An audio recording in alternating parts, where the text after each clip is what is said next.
in May on a Radicchio expedition. Andrea took us to a large Radicchio farm called Frye Farm, and they grew, I want to say, 75 acres of Radicchio. And it was in May, and they were in the midst of processing kind of, I would think, the last of their harvest from December. Is that right? And so that was a pretty interesting thing to see, and I feel like I learned some very enlightening things about harvest and storage and kind of management for that. So Andrea's gonna take us through a brief presentation, and then I'll probably ask him some follow-up questions, and we'll go from there. Okay. Okay, so first of all, let's try to understand why do we store Radicchio and why we started some experimentation to learn how to do that. We do that together with, I'm sorry, Brian, spring cropping varieties and different production areas to get Radicchio availability all year round. Among the different types, there are some that are more suitable to be stored and some that are less. So I would say that the more heading type have a bigger, stronger availability to be stored. So Chioggia, Treviso Precoce, Sugarloaf, and Verona, they have a good storability. A little bit less Castelfranco and Tardivo, and totally not the Lusia, the Rosa, and the Goriziana. There is another thing to say, that is that Catalonia, we use it as frozen cubes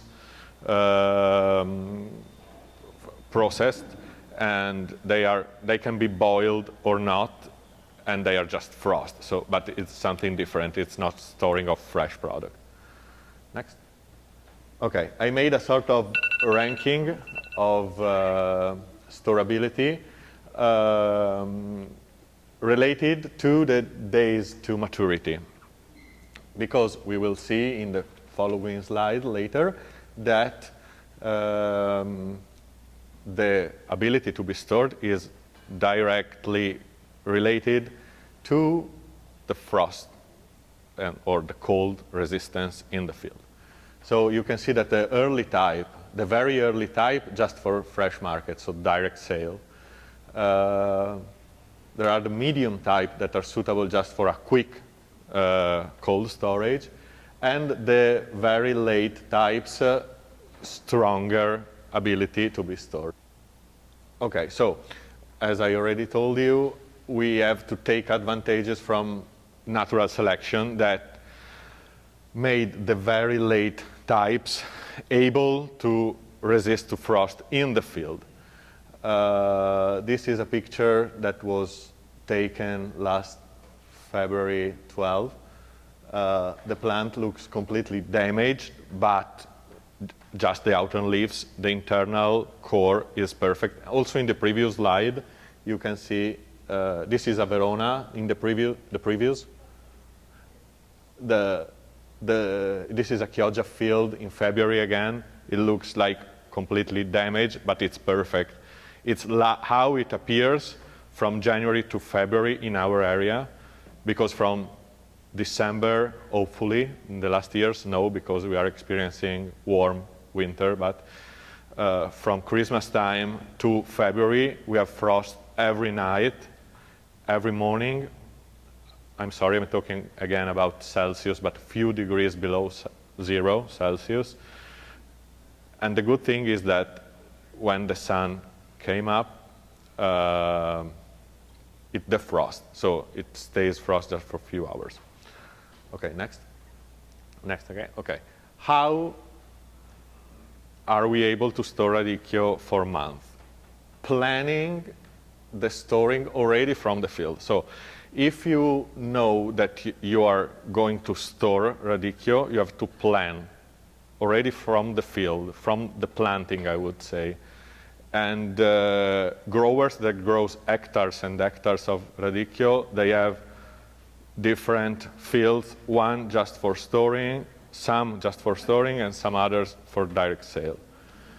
So you have to take into account the nitrogen managing, because you have to use less than the regular ratio if you are planning to store the plants that come from that field.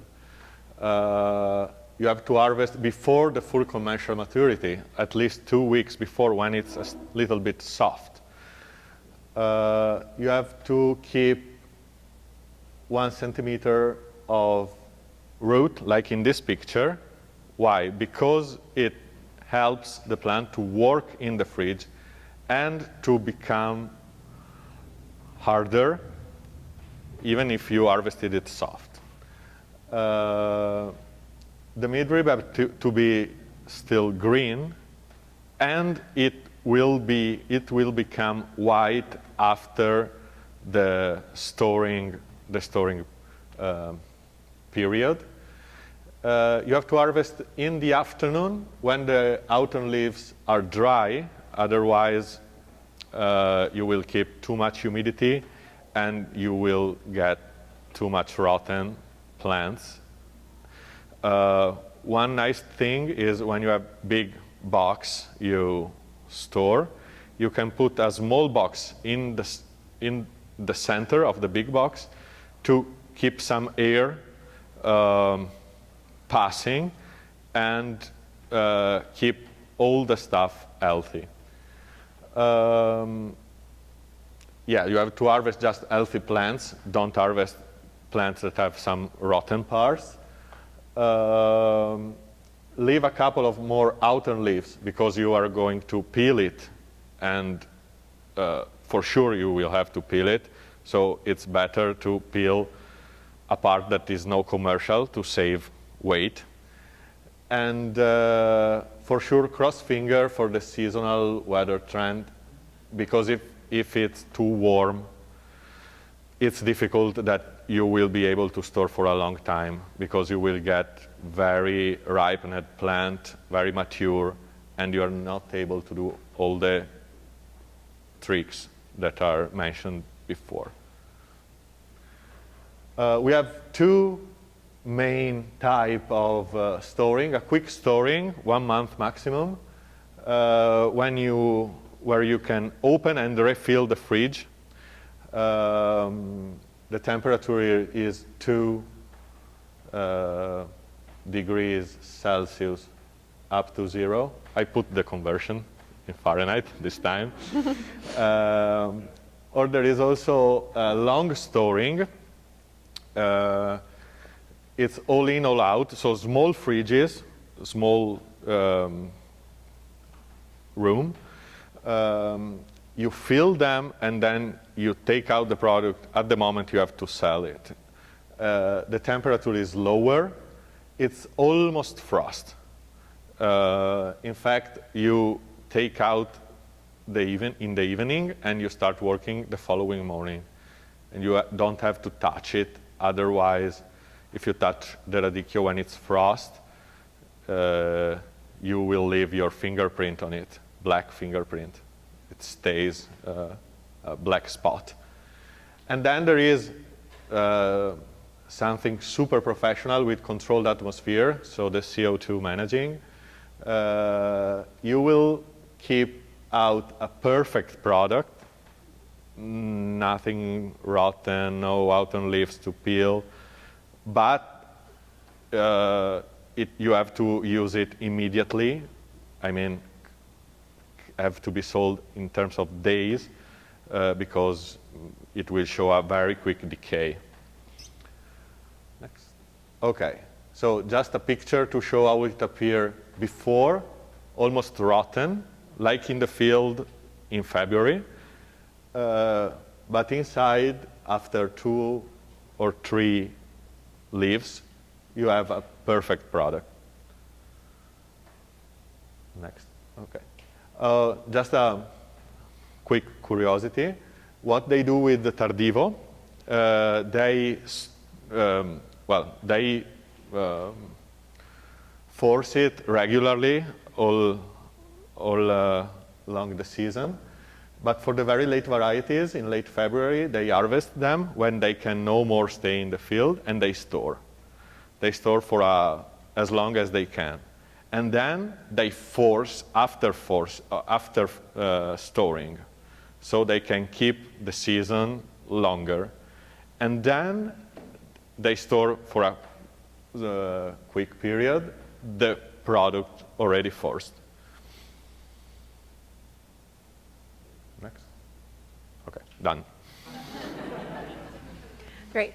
So Andrea, that's great. You touched on a lot of the things that I found really interesting when we were in Italy, and I think a couple of them to highlight that I feel like we have a challenge in our growing season with is like, I remember your comment in Italy when you were like, well, don't harvest it when it's wet. And I'm like, we're in the Pacific Northwest. Like, I think the climate, like we tend to say like this is the Veneto of North America, but I think the climates like are a little bit different. Like, I don't feel like where we're at get that same like nightly freezing temperatures that you do, and our product is much more wet.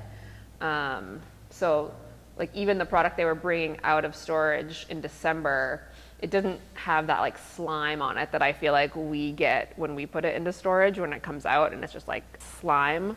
So I'm curious if you have advice on the whole like wetness thing, because I think that's a challenge for us.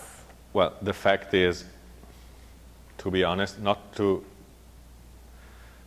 harvest when it's wet, but don't store wet product. So I don't know if you have a, let's say, room or a warehouse where you can leave it a couple of days to get it more dry before putting in the fridge, for example, could be an idea. Or the trick of to put a small box inside to create a hole of air that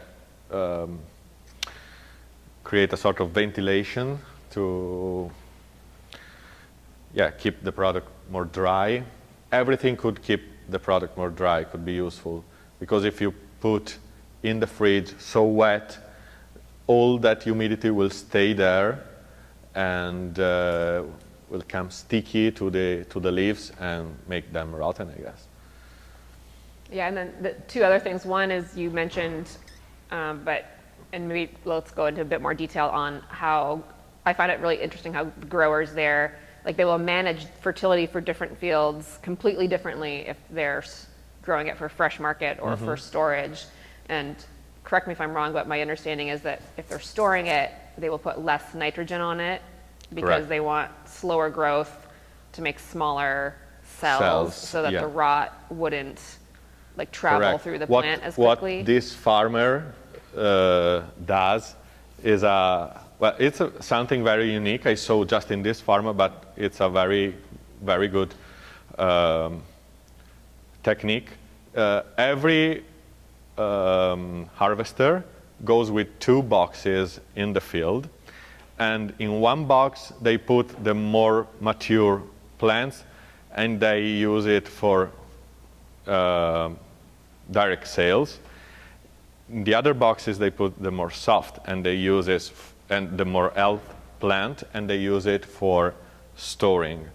So they split 2 classes till they are harvesting, because they serve supermarkets every day and they can manage what they harvest for direct sales, and they save some product for storing, because we went there in May and they were taking out from the fridge product that were harvesting before Christmas, so very long period.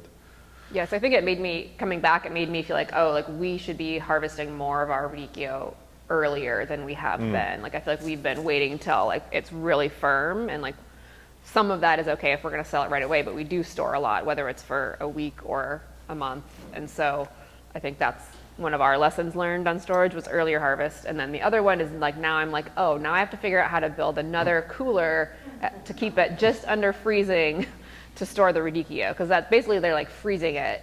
I mean, The air temperature is 1.5 below zero, and the core of the plant is around 0 minus 0.5. Yes. Yeah. So those were some of the interesting lessons learned.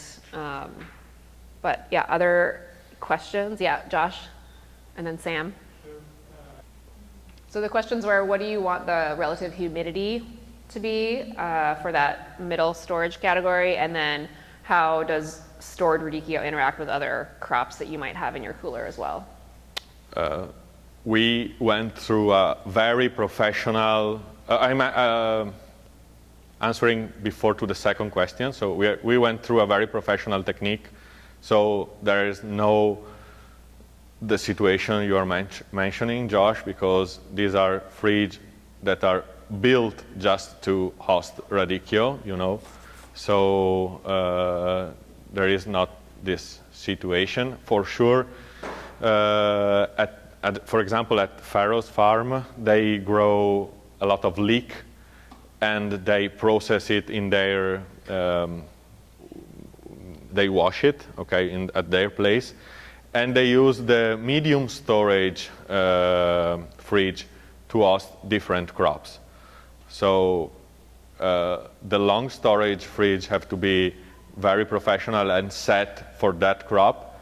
The medium one is just a fridge, like I don't say like the one you have at home, but something similar, just to keep fresh the product and to just wait the already processed product to be sold.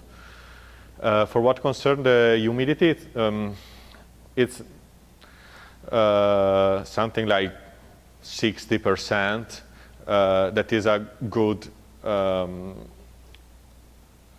value, not to get the product dry and to keep the environment healthy. Probably. Do you know the value your fridge is set? I don't know. Okay. Well, that's why I think I realized like the value of why the radicchio processing at the big farms in Italy is like in a big dunk tank essentially, and it sounds like basically they submerge them and like hold them down under for a couple hours after they come out of storage, like before they even start processing. And so like you're not going to get the same effect with like just a spray table. So now I'm also like, I got to get one of those. What's that? Do they look slimy? Theirs are not slimy. They're like dry, but they're not slimy. Other questions? I didn't want to interrupt you, but I didn't get almost anything. I'm sorry. So she's wondering, was it help if I repeat it? Yeah, if you, okay, thank you. So kind of off of Josh's question, is radicchio, so you know, some crops like apples will give off ethylene gas. Will that affect radicchio if it's stored with it? Like, will it cause it to go off sooner? You mean if radicchio produces some gases, or if or you vice put versa. together with crop that we know that do that? Yeah. Okay. Either way. Okay. So the first one, no problem. So if you have some rotten tower in your storage, it will not affect other block you have in the storage, just if they are in direct contact, or if the slime goes down one box to the other. The other hypothesis, I don't really know, because I never stored apple with radicchio. So it's not a fruit, you know, so it's not ripening in terms of biological ripening. It's just a bunch of leaves that are well overwrapped. So we talk about maturity, but it's not the biological meaning of maturity. So I think that it's something different, and they are not affected by gas that hormones that promote maturity in the proper meaning of it. Anyone else have any experience with that? Want to weigh in? Thanks to that small part of root you keep, and that you will cut when you re-wash it, you will find the plant more solid, more firm, and the midrib that was green, you will find it white. So it's a process of maturity in the fridge that will go ahead rather than in the field. Chandler, you can answer. I wrote down what we did. It was so far for me. Oh, sorry. So the question was, when they are rehydrating it, what temperature is the water, and do they use any sanitizing agent? So. Okay. So yes, we put some, what's the name? Citric acid. Citric acid. Okay. Yeah, to avoid oxidation of the part we cut. And I don't remember the concentration, I'm sorry. Did I told you that time? They didn't note the concentration. So the processing water they use is at 12 degrees Celsius, so about 54 Fahrenheit. And it's, put into the water a couple hours before it's processed. And after it's processed and packed to sell, it's stored at 2 degrees Celsius and sold very soon after that. So it's not restored for very much time. That is the quick storing I mentioned. Okay. Some farms use citric acid to keep the midrib white and prevent oxidation, but we don't have a concentration noted. Neither that time. Okay. Yes? Yeah, to be honest, the very late types, let's say, the very late slots, could take some advantage from direct seed, both for last in the field and be stored. It's a fact of root, I think, that is stronger from direct seed, and yes. And what I recall from the farms we visited in Italy, they would mostly be direct seeding if it was their own farm saved seed, and if they're buying any seed, it's much more expensive, and so then they would be transplanting it. And that's my recollection. Yeah, for sure. Yeah. You usually direct seed 1 inch, 1.5 inches, so you have to thin. If the seed has a good germination, you have to thin a lot, to 12, 15, you know. Is that done by hand? Sorry? Is that just done By by hand? hand, yes. With, I don't know the name. A hoe? Oh. I think so. Anyone direct seed? Yeah, most of the growers here are organic or organic managing, I guess. So also the weed managing with direct seed is really tough because everything is germinating at the same time, you know. Otherwise, transplanting, you have your big plant and all the weeds that are germinating, but you have 30 days of advantage, so you can cultivate and manage the weeds, I guess. Yeah, that's what I was going to add, is just like more control. Like, we would prefer to transplant most things because of getting that exact spacing, getting ahead on, the plant differential between the weed for cultivation. Were you going to add something, Jason? Yeah, thank you. I forgot to tell you that you have to store in the cages you will use for forcing. Thank you. Sorry. Yeah, already ready to be put in water. Yes. Josh? You mean how many autumn leaves I leave? Okay. It's a sort of spiral, 2 or 3 round, let's say, at least. Starting from the one that are close to the plant, not the one that are opened. So, except the one that are not upright, the one that are close to the head, you can leave them. If they are clean, don't show any rotten and things like that.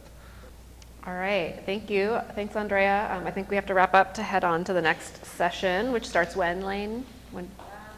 4 minutes. 4 minutes. All right. Thank you.